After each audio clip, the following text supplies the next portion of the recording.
মসজিদ নিয়ে আসছেন, মাদ্রাসা নিয়ে আছেন, এগুলো তো আমরাই চালাই, তাই না? আর আমরা যদি ব্যবসা না করি তাহলে এগুলো চলবে কি করে? সুতরাং সব বিষয়ে বললেন না। এখন হুজুর আপনাকে বলুক আর না বলুক, ব্যবসায় আপনি প্রতারণা করেছেন, রাসূল সাল্লাল্লাহু আলাইহি ওয়াসাল্লাম উম্মতের খাতা থেকে নাম কাটা গেছে।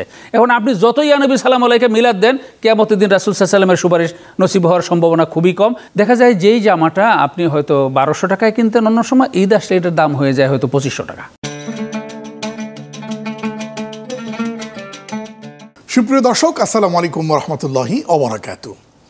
আসছে ঈদ।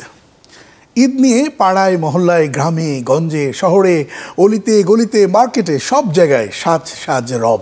সেই ঈদকে আমরা পাচ্ছি সংযমের মাধ্যমে, সিয়াম সাধনার মাধ্যমে। কিন্তু সেই ঈদকে পালন করতে গিয়েই সংযমের সাথে বহু ক্ষেত্রেই তো অসংযম। সব বিষয় নিয়ে আলোচনা হওয়া দরকার।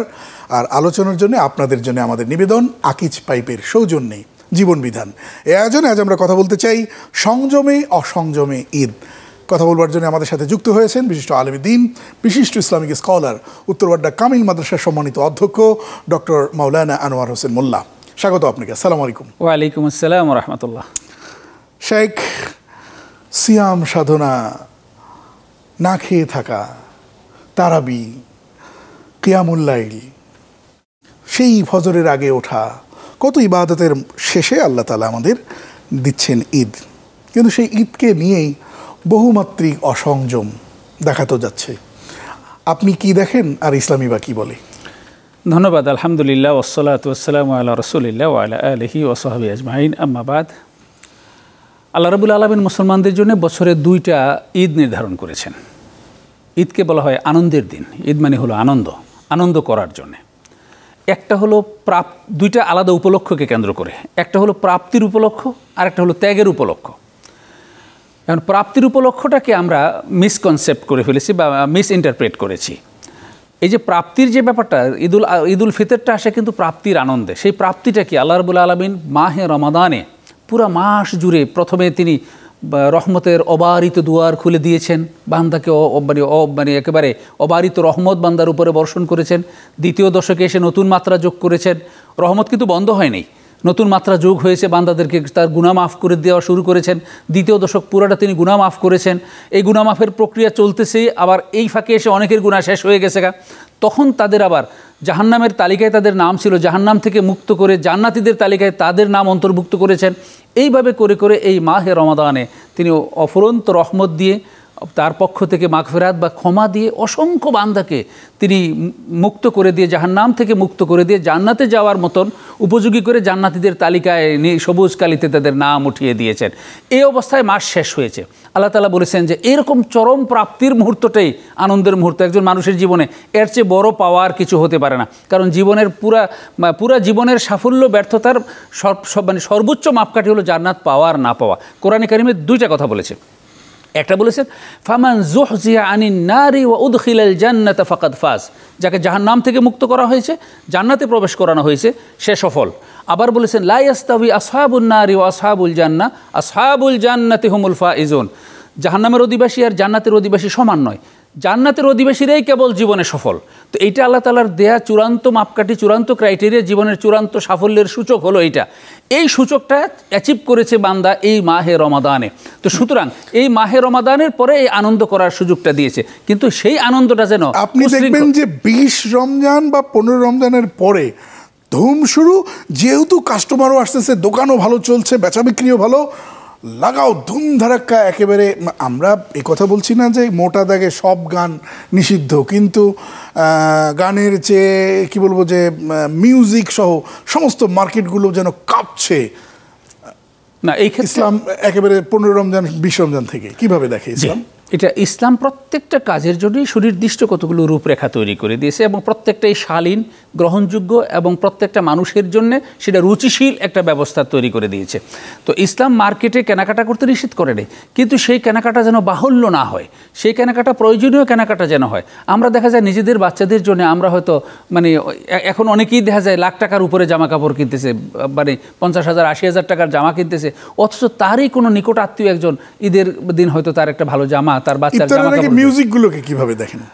না, এগুলো বেলেল্লাপনা, এগুলো অতিরিক্ত বেলেল্লাপনা, বা এগুলোকে আমরা বাড়াবাড়ির পর্যায়ে বলতে পারি। শরিয়া এটাকে সেলিব্রেট করার জন্য খুব ধুমধারাক্কা করে খুব হাই ভলিউমে মিউজিক বাজাতে হবে, নট নেসেসারি। সেখানে সুন্দর করে কোরআন তেলাওয়াত দেওয়া যেতে পারে, সেখানে রাসূলের হাদিস দেওয়া যেতে পারে, অথবা অন্য আরও ভালো মানে কোনো মানে গানের কলি দেওয়া যেতে পারে, হামদ নাতের কলি দেওয়া যেতে পারে। তো সেটা যেন রুচিশীল হয়, সেটা যেন ইসলামী, যেহেতু এটা একটা ইসলামী পর্ব, যেহেতু মাসের ভাব গাম্ভীর্যটাকে মেইনটেইন করা হয়, জি, এটা যেহেতু ইসলামী একটা পর্ব, ইসলামের সীমারেখা মেনটেন করে যতটুকু করা সম্ভব অতটুকু করলে এর পবিত্রতাও মানে রক্ষা হবে, এবং এই যে মানুষ যে বিরক্ত হচ্ছে সেই বিরক্ত মানুষ হবে না। আচ্ছা, ঈদের দিনে বাচ্চারা একটু গাইলো, একটু আনন্দ করলো, ফুর্তি করলো, একটু দপ বাজালো, রাসূল সাল্লাল্লাহু আলাইহি ওয়াসাল্লাম নাকি এটাকে এনকারেজ করেছে, বিষয়টা আসলে কি? না, এটা অনুমোদিত। দফ যেটা, আমাদের দেশে কিন্তু দফ নেই, আমাদের দেশে ব্যান্ড, বিশাল বড় বড় ব্যান্ড, আমরা ট্রাক ভাড়া করে এলাকার কিছু পোলাপান ট্রাকের মধ্যে উঠে আর খুব হাই ভলিউমে আপনার Hindi music, Indian Hindi music তারা বাজাতে থাকে, আর পুরো এলাকা জুড়ে, মানে এটা অন্তত 1-1.5 কিলোমিটার পর্যন্ত মানুষ আর রাত্রে ঘুমাতে পারে না, মানুষের কান ঝালাপালা হয়ে যায়। তো এই বাড়াবাড়িগুলো ইসলাম উৎসাহিত করে না। ইসলাম যেটা করেছে একটা পরিশীলিত জীবনাচার এবং পরিশীলিত বিনোদন, যেটা মানুষকে কষ্ট দিবে না, যেটা নিজের মধ্যে শিক্ষণীয় বিষয় থাকবে, যেটা একটা নির্মল আনন্দ যেটা দিবে। এটা কিন্তু নির্মল আনন্দ না, এটা বেলেল্লাপনার মতো হয়ে যাচ্ছে। ইদানিং কিন্তু প্রশাসনের পক্ষ থেকে এই বিষয়ে আমাদের কঠোর ব্যবস্থা নেওয়া হচ্ছে, যে এই জাতীয় বিষয়গুলো কিন্তু বাধা দেওয়া হচ্ছে, বিভিন্ন জায়গায় আগেই নোটিশ দেওয়া হচ্ছে, এবং যে সমস্ত মানে জায়গায় এরকম হাই ভলিউমে মিউজিক বাজাচ্ছে প্রশাসনের লোক গিয়ে সেটা বন্ধ করে দিচ্ছে। ট্রাকের উপরে যদি এগুলো করছে তাহলে ট্রাককে থামিয়ে তাদেরকে গার্জিয়ানকে ডেকে গার্জিয়ানের কাছে তুলে দেওয়া হচ্ছে। এগুলো কিন্তু দুর্ঘটনাও ঘটছে। তো ইসলাম সুন্দর একটা পরিশীলিত জীবন বিধানের নাম, সেখানে অসুন্দরের কোনো জায়গায় ইসলামে নেই। আমরা দেখি খ্রিস্টানদের বড়দিনকে কেন্দ্র করে সারা পৃথিবীতে যেন দ্রব্যমূল্য কমে, বা তাদের বড়দিনকে কেন্দ্র করে জিনিসপত্রের দাম কমে, ডিসকাউন্ট ছাড়া হয়। কিন্তু বাংলাদেশে রমজান উপলক্ষে দাম বাড়ে এবং ঈদ উপলক্ষে আরও বেশি বাড়ে। এটাকে ইসলাম কিভাবে দেখে, বিষয়টা শুনবো। একটা বিরতি নিয়ে আসতে চাই। দর্শক দেখছেন আকিজ পাইপের সৌজন্যে জীবন বিধান। ছোট্ট একটা বিরতির পর আবার আসছি। স্বাগত আরেকবার, সাথে থাকবার জন্য অসংখ্য ধন্যবাদ। দর্শক দেখছেন আকিজ পাইপের সৌজন্যে জীবন বিধান। আজ আমরা কথা বলছি সংযমে অসংযমে ঈদ। ডক্টর আনোয়ার হোসেন মোল্লা আছেন আমাদের সাথে। জি, আপনি যেটা জানতে চেয়েছেন যে রমজান আসলে বিভিন্ন পণ্যদ্রব্যের দাম বেড়ে যায়। প্রথমত যেটা বাড়ে সেটা হলো খাদ্যদ্রব্য। রমজানে যে সমস্ত খাদ্যগুলো বেশি কেনা হয়, সাধারণত মাছ গোশতের দাম বেড়ে যায়, ছোলা পেঁয়াজের দাম বেড়ে যায়, তেলের দাম বেড়ে যায়। তো সারা বছর যেই দাম থাকে, তো সারা বছর তো প্রফিট করছে। ইসলামের যেটা কনসেপ্ট সেটা আল এহসান। তো এহসান করতে হবে মানুষের প্রতি। এই রমজান মাস হলো এহসানের মাস। তো সারা বছর তো আমি লাভ করেছি, রমজানে এসে লাভ প্রয়োজনে আমি 5% কম করব। রমজানে বিক্রি হয় বেশি, বেশি বিক্রি করলে তো বেশি লাভ, এমনি প্রফিট হয়। তো রমজানে অন্য সময় যে প্রফিটটা আমি করি সেই প্রফিটটাও যদি রমজানে করি তাহলেও 10 গুণ বেশি হবে, কারণ বেচাকেনা বেশি হবে। বরং উচিত হলো, ইসলামের শিক্ষা হলো এই সময় রোজাদারদেরকে তুমি একটু এহসান করো। কারণ রোজাদারদের তুমি হয়তো সবাইকে ডেকে ইফতার করাতে পারবে না, কিন্তু একটু ভালো খাদ্য সামগ্রী যদি তাদের হাতে পৌঁছে দিতে পারো, এটাও তাদের প্রতি এহসান করা হয়। ইসলাম চায় এইটা যে ভালো খাদ্য সামগ্রী দেওয়া হোক, এবং সম্ভব হলে সে তো লাভ করবেই। এখানে একটা হলো মুনাফা, একটা হলো মুনাফাখুরি। আমাদের সমাজে মুনাফা করবে, মুনাফা না করলে তার ব্যবসা চলবে না। কিন্তু রমজান আসলে, ঈদ আসলে মুনাফাখুরি শুরু হয়ে যায়। তারা একেবারে একটা সিন্ডিকেটের মতো করে তারা মুনাফাখোর হয়ে যায়। ইসলাম এটাকে উৎসাহিত করে। আপনি খেয়াল করবেন যে সমস্ত পাওনাদারদেরকে বলে রাখা হয়, ভাই চিন্তা করেন না, রমজান তো আসতেছে, একটু রমজান পর্যন্ত সুযোগ দেন, তারপরে দেখেন আমি আপনার টাকাটা দেই কিনা। তার মানে রমজানে আট ঘাট বেঁধে সে যুদ্ধে নামছে কিভাবে মানুষকে ঠকানো যায়, আর কিভাবে বেশি মুনাফা করে মানুষকে কষ্ট দিয়ে ওই ঋণ পরিশোধ করা যায়। এইটা ইসলামের যে মূল কনসেপ্ট, এই কনসেপ্টের সাথে মোটেই সঙ্গতিপূর্ণ নয়। এটা ইসলাম এভাবে উৎসাহিত করে না। বরং এই রমজানে মানুষদেরকে আরও বেশি এহসান করা উচিত ছিল, দাম কমানোর কথা ছিল। আপনি ক্রিসমাসের কথা বলেছেন, ক্রিসমাস তারা যদি নাও করতো তাহলেও আমরা বলতাম যে আমাদের করা উচিত। কারণ ইসলাম মানুষের প্রতি এহসান শিখিয়েছে, মানুষের কল্যাণের কথা শিখিয়েছে।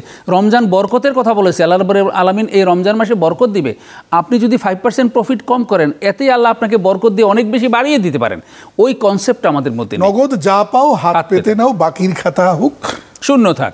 তো এই যে মানে আইডিয়াটা, এই আইডিয়াটা ইসলামী আইডিয়া নয়, বরং ইসলামী আইডিয়া হলো মানুষের প্রতি কল্যাণ করা।